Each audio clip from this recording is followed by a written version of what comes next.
بسم اللہ الرحمن الرحیم۔ جب روح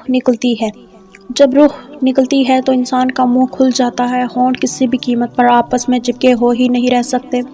روح پیر کو کھینچتی ہوئی اوپر کی جانب آتی ہے۔ جب پھیپھڑوں اور دل تک روح کھینچ لی جاتی ہے اور انسان سانس ایک ہی طرف یعنی باہر ہی چلنے لگتی ہے، تو یہ وہ وقت ہوتا ہے جب چند لمحوں میں انسان شیطان اور فرشتوں کو دنیا میں اپنے سامنے دیکھتا ہے۔ ایک طرف ابلیس اس کے کان میں کچھ مشورے دیتا ہے تو دوسری طرف اس کی زبان اس کے عمل کے مطابق کچھ الفاظ ادا کرنا چاہتی ہے۔ اگر انسان نیک ہو تو اس کا دماغ اس کی زبان کو کلمہ شہادت کی ہدایت دیتا ہے۔ اگر انسان کافر ہو، بد دین، مشرک یا دنیا پرست ہوتا ہے تو اس کا دماغ کنفیوژن اور ایک عجیب ہیبت کا شکار ہو کر شیطان کے مشورے کی پیروی کرتا ہے اور بہت ہی مشکل سے کچھ الفاظ زبان سے ادا کرنے کی بھرپور کوشش کرتا ہے۔ یہ سب اتنی تیزی سے ہوتا ہے کہ دماغ کو دنیا کی فضول باتوں کو سوچنے کا موقع ہی نہیں ملتا۔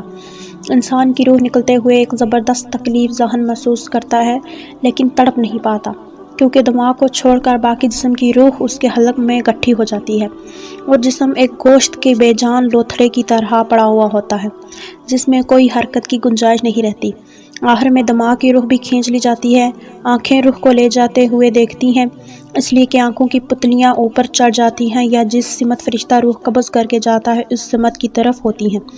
اس کے بعد انسان کی زندگی کا سفر شروع ہوتا ہے، جس میں روح تکلیفوں کے تہخانوں سے لے کر آرام کے محلات کی آہٹ محسوس کرنے لگتی ہے، جیسا کہ اس سے وعدہ کیا گیا ہے۔ جو دنیا سے گیا واپس کبھی لوٹا نہیں، صرف اس لیے کہ کیونکہ اس کی روح عالم برزخ کا انتظار کر رہی ہوتی ہے، جس میں اس کا ٹھکانہ دے دیا جائے گا۔ اس دنیا میں محسوس ہونے والی طویل مدت ان روحوں کے لیے چند سیکنڈ سے زیادہ نہیں ہوگی، یہاں تک کہ اگر کوئی آج سے کروڑوں سال پہلے ہی کیوں نہ مر چکا ہو، مومن کی روح اس طرح کھینچ لی جاتی جیسے آٹے سے بال نکالا جاتا ہے۔ گنہگار کی روح خاردار درخت پر پڑے سوتی کپڑے کی طرح کھینچی جاتی ہے۔ اللہ سبحانہ تعالیٰ ہم سب کو موت کے وقت کلمہ نصیب فرما کر آسانی کے ساتھ روح قبض فرمائے اور نبی پاک صلی اللہ علیہ وسلم کے دیدار نصیب فرمائے، آمین یا رب العالمین۔